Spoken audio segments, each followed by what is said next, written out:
welcome to Oakville Matters. Today we're going to talk about the vision for downtown Oakville and how at the end of the work we're doing, we're going to have the best downtown shopping district and residential district in the entire country. And with us today to talk about that are Nick Bourikas, who is the president of Canadian Sound, but also the chair of the Downtown Business Improvement Area.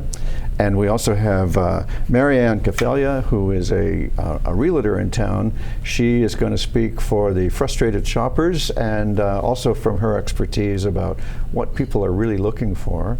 And Kevin Graff, who's a retail consultant and has his business in the downtown. And Nick and Kevin, you started in the 80s. You might know a thing or two by now. And Maryann, let's start with you. What's your perception of the people that you show through the downtown, the people that you interact with, and your friends about downtown? What's your perception of where it is now? Well, people love coming down there. For the most part, most of the people that I personally hang around or people who work in the area, we go down there to dine. To enjoy the shopping experience, to walk around the lake and such. But one can't help but notice that this can be done rather quickly because many of the storefronts are closed right now. So ultimately, it is an incredible shopping destination, but we need more. We need more right now. So yeah. I once was at a meeting in the Residents Association south of Lakeshore. Yeah. And a lady said, and this was a few years ago when there was only 1 or 2 vacancies. And this woman was alarmed that a store was vacant, and I asked her, I was taken aback, I asked her if she'd ever shopped there, and she said, well, no, I'm barely here. And I said, well, they're not exhibits. Somebody has to shop there, or there isn't going to be a business there. Yeah, and I think that's what it is. I think that there is not much of a variety. And we're talking about hours of operation as well. If you work a day job, you won't be heading downtown with your family until dinner time. There's no shortage of restaurants to enjoy a lovely meal at. But what happens after with your full belly and a nice walk by the lake? There's no opportunity to do a little bit of shopping outside of Midnight Madness or the Christmas season. When you see Christmas and you see the stores extend their hours, people are dying to be there. People love it. Yeah. I've seen a real change in when people are downtown, and I've teased a couple of retailers who are friends of mine, even despite the teasing, about, gee, people have changed when they come downtown. Are retailers going to change to be open when they're down there? And I often hear back, well, I need to have a life. And I always wonder why you choose retail if you want regular hours. It's a little bit hairy when you get down to trying to chase the customer. Kevin, in your experience as a consultant, how are people handling the impact of the internet, the reluctance of retailers to change their hours? It almost seems like a bad mix of bad factors. Yeah, there's a lot of changes going on in retail right now, and online's part of it, but there's also a lot more competition that's really good at what they do. So traffic counts into most stores, including most malls, are down a little bit, which means retailers have to do more with less traffic. But traffic's really the big issue for most everybody. And so I've spent my offices downtown Oakville. I know a lot of the merchants that are downtown, and everything in retail, and Nick, you know this, begins with traffic, the amount of people that you can see coming into your storefront. And Oakville's got this little gem, but there's 3 things that are really affecting traffic counts downtown. There's construction, of course, that has to get done. So the bridge work that's being done right now is having some impact, but not terrible impact. The pending construction that's coming up is going to have a massive impact. Empty storefronts that you talked about gives people less reasons to come downtown. But then the other is the hospital closed. And fundamentally, and when we talked about this, the need to basically have more people living close to the core. And all those 3 things come into play, not just the online, because retail sales have sort of held their own out there. Retail sales in Canada are actually up a little bit over the past couple of years, in spite of what the media might tell you. In spite of Sears? Sears is imploding and has been doing that for quite some time. But the media would have you believe that everybody's going to hell in a handbasket if you're in brick and mortar retail, but there's more stores opening than are closing. That story is never really reported out there. More stores are doing well than are doing poorly, but it does speak to the change that's going on that we have to be able to address. Well, it is true the ones downtown that are doing well are doing very, very well. Very well. So that's a kind of a fascinating thing. I want to talk about the two main things that you just said that we have some action on in Oakville are the construction and the need for more traffic. As it happens, this month, Council is looking at, next week, Council is conducting a public information discussion about changes to the official plan to allow a little bit of growth in the downtown area. In my time in Oakville, I've seen the attitude change downtown from it must be frozen and nothing must ever change to a general recognition for several years running now that the only thing you'll ever find frozen in amber is dead, and well, maybe freezing stuff isn't really the best idea. And but a similar attitude emerging in the Kerr Street shopping area, also in the Bronte area. Absolutely.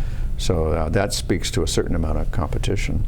And on the construction, we've gone, we had quite the public debate about whether to do the construction all at once, like ripping the Band-Aid off, and spacing it out so that we did it in half a block at a time, one side of a block at a time, 12 different projects, and spreading it out over 2 years.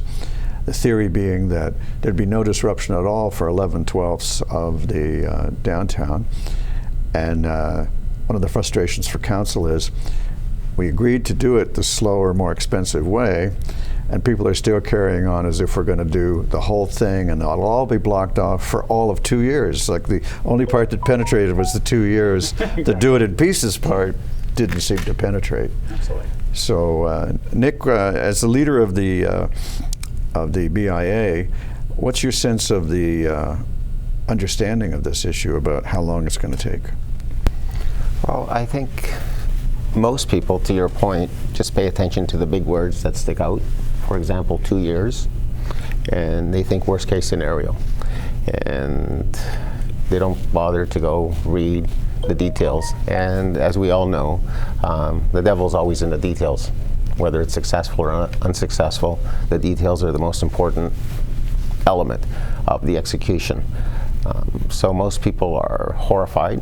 Now, there is a knowledgeable bunch, for example, the board of the BIA, which are all members of the BIA, and we try to put out the word that it's going to be slow, but general consensus is that they don't know, so they come up with their own version. I guess we should walk up and down the street just knocking on the door and telling them over and over and over again until the news penetrates. We actually have a picture of what it's supposed to look like, and maybe we could go to that.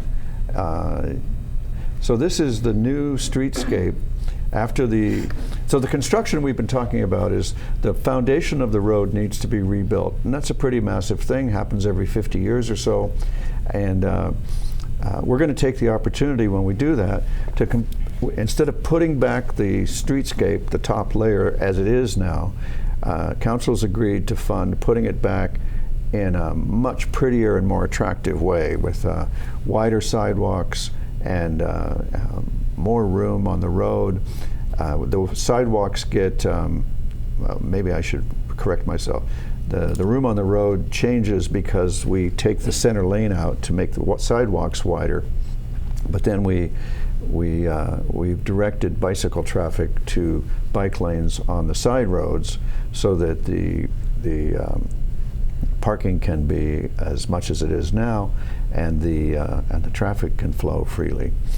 And what you're seeing in the picture by the way of trees is we'll have infrastructure below the street that'll support beautiful trees, large beautiful trees that we don't have now. What we have right now is amazing trees here and there, but we don't have consistent. We don't have a consistent thing. And so that's the look that we're going to finish by 2020, and it's going to start in 2019. In the meantime, we're going to try and, with this show and with other measures that we're adopting, get the word out. But the goal of the council, and that's unanimous goal all over, so the councilors from all over town, is to create the country's very best downtown retail district. Maryann, do you use the downtown as a kind of sales point when people are thinking about moving to Oakville? My office is there, and there's a reason I retain an office space there. It's absolutely full of charm, regardless of what's happening now. You know, I'm so thrilled to see the image you've just shown us, because there's nothing better than knowing that we are working towards not only retaining the charm. I think that things do have to fall apart before they become better. I think it's a matter of building upon the charm and evolving. Evolution is change. So, you know, I do like to impress people with that. I conversed earlier about Oakville being aspirational. There is an air of luxury associated with the area. You know, and when associated with luxury and luxury branding is aspiration. And you're going to have people, not just people who live in Oakville, coming in for that. I mean, from the immediate area. You're going to have people coming from all over to enjoy and sample that. So my clientele as well, you know, they're coming into town, they're considering moving to Oakville or maybe different pockets of Oakville. I love to inspire them with the surrounding area of what's around my office. It's, yeah, it's part of the package. I know when Wendy and I moved to Oakville 23 years ago, the realtor that persuaded us started by walking us down one side of the downtown, taking us to lunch at what is now Paradiso, and then walking us back the other side of the street. And all along both streets, people were friendly and said hello and seemed to know her and were happy to meet two prospective Oakvillians. And so by the time she showed us the first house, we were ready to buy. And I bought the second house she showed me, you know, cash, no conditions. She goes, "Shouldn't you want a home inspection?" "No, I'm really sold," I said. The dream customer. Yeah, exactly. Yeah, I've always tried to be a good customer. Exactly. You know, and it's great to see the plans that are in place for downtown Oakville, because, you know, if you can create that environment that's more conducive to consumers, what you hope is that it attracts more and better retailers, right? Because ultimately, as a consumer, what I want is a great shopping experience. So the landscape's part of that. Then it gets into the mix, and this is so if you were a mall developer, you can control mix. So if we go up to Oakville Place as the example, so there was a mall that back in the late 80s, early 90s was really kind of good. There was a Harry Rosen's in there, there was a Lipton's, there was a Cactus, and then you know the first apocalypse happened, and that all got wiped out, and that mall got tired and old, and you just heard this big sucking sound as Sherway got bigger and better, and Mapleview got bigger and better. And so the developer finally said, well, wait a minute, we're going to put some money into it, we're going to make it look nice. Kind of what we're doing with downtown, because we've got to create that. They told me they're spending $30 million. Oh, well, I think they're spending a lot more than that. But what they are able to do, that it's beyond the scope of what we can do as a city, is they can go to Sephora and say, hey, we want you in here, we're going to give you the space, and you're not going to pay much rent. And we can go to Pusateri's, and we can go, hey, we're going to give you the space, and you're going to pay next to no rent, because we need you as an anchor to come in, and that drags traffic in. Now, we can't do that downtown, but we can create that environment that hopefully attracts a better retailer downtown. So the environment in itself is the actual anchor. Yes. Yeah. So the grand full scheme for downtown involves a huge investment by the town. 8 years from now, we'll have a beautiful new state-of-the-art downtown cultural hub set of facilities, a new performing arts center, a new library, museum, the land on the you know where the Centennial Square is? There'll be a big open amphitheater going down to the water to try to connect us better to the waterfront. I estimate that before we're done, over the next 8-9 years, we're going to spend $200 million to try to turn the downtown into the place you want to be. Hopefully the businesses are going to get a boost from the approximately $11 million that this streetscape and road renewal is going to create. I'm sorry, that we're going to spend to do that. And the vision when we get done should be amazing. One of the things we learned about in the 2007 sesquicentennial for Oakville was people identify, no matter where they live in Oakville, they identify with the downtown as Oakville. And we had separate celebrations in each of the 6 parts of town, and people who weren't in the downtown celebration, their reaction when they heard about this was, why are you not letting me go to the real one? And the downtown was seen as the real one. Exactly. It is our downtown. And it's the heart of our community, and it's the image of our community. You know, during a recent debate on another matter, people were saying some other part was the heart, and I remember saying to the media, well, there's a little bit more to Oakville than just that. Just trying to be very gentle. So the retailers I know who are succeeding, it's curious. They're actually aware of this plan and this prospect, and Nick, you recently made a change in your business where someone is coming in from another city, betting on the future early, so to speak. Absolutely. We have a new retailer in town. We recently moved our location and into our old location. We're still in downtown, and we did look around and could only be in downtown Oakville. And the new retailer is spending very large money in downtown Oakville, and they're absolutely thrilled to be here. So that's 2 of you who are still betting on the downtown. Absolutely. One experienced one and one new one. Well, the new one has a lot of That's experience. optimism, you know. Has a lot of experience. Yeah. Very well managed company, very successful up to now, and their point of expansion was Oakville.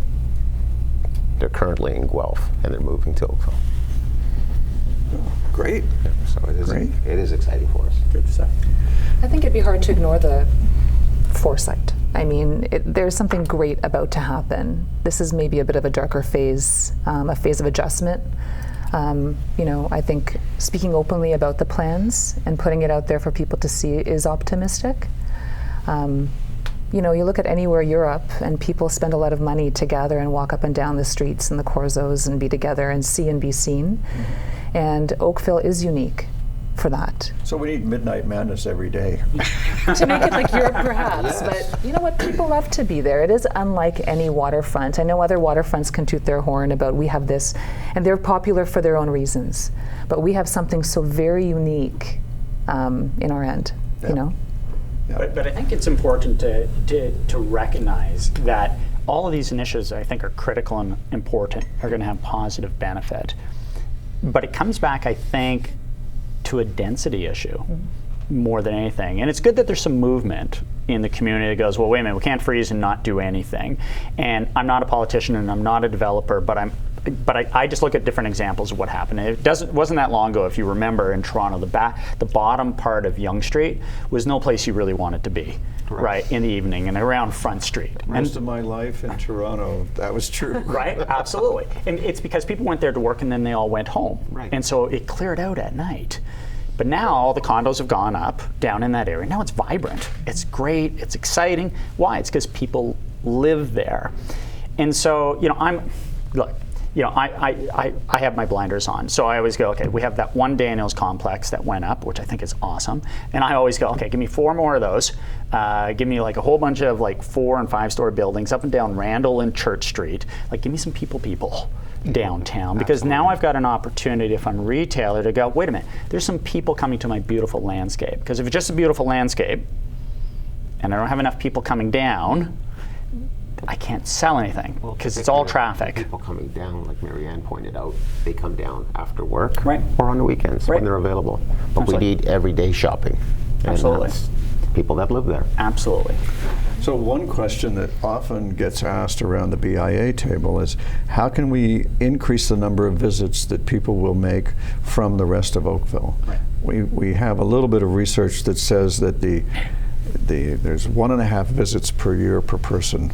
On average, correct. And so, Maryann, what's your, off the top of your head, can you think of a More variety.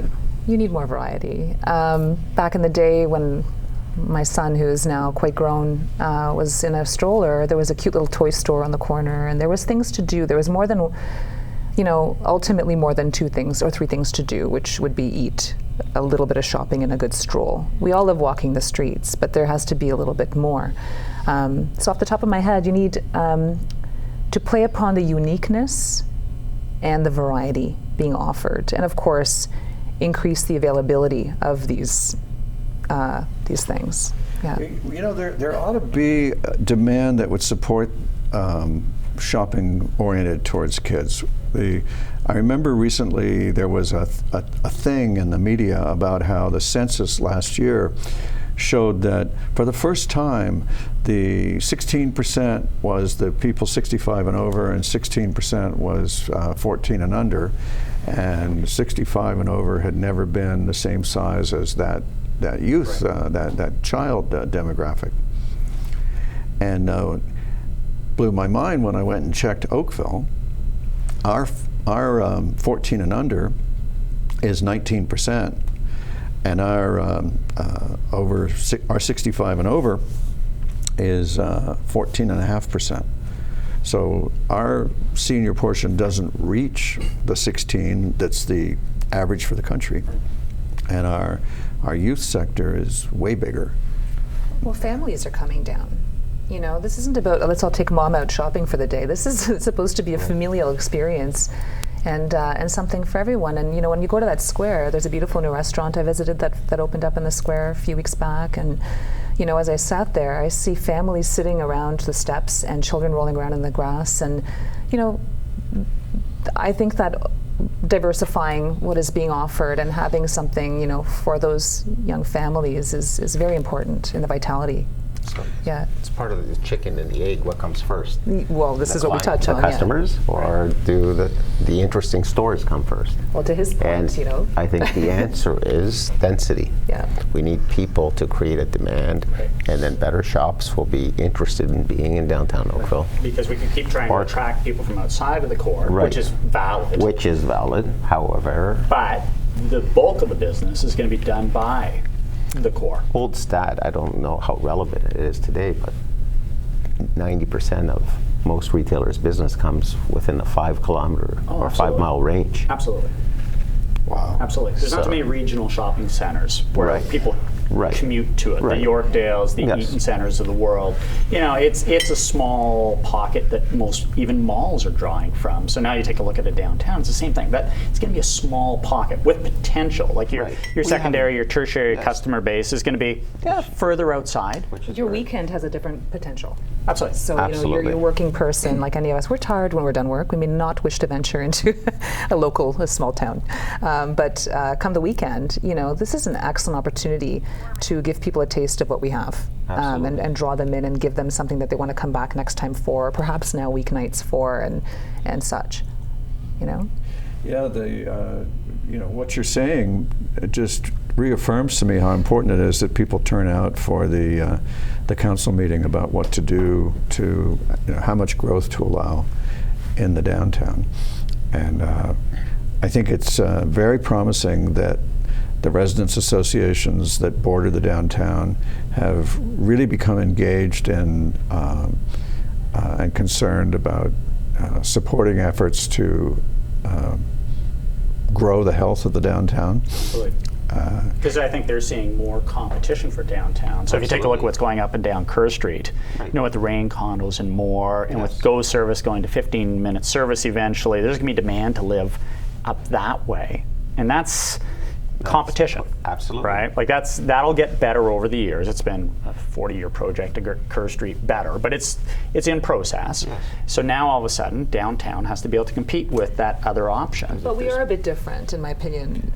Kerr Street would be more like Queen Street West in Toronto, you know, and it's hip and it's got a Yes. certain demographic. And I think that perhaps, like I said earlier, playing upon the current theme and building it up to be what it actually is, as opposed to being comparable to that. Absolutely. Downtown has to decide whether it's. What are you? Our identity is clear. You know, is it Forest Hill or is it the community magnet for the entire town?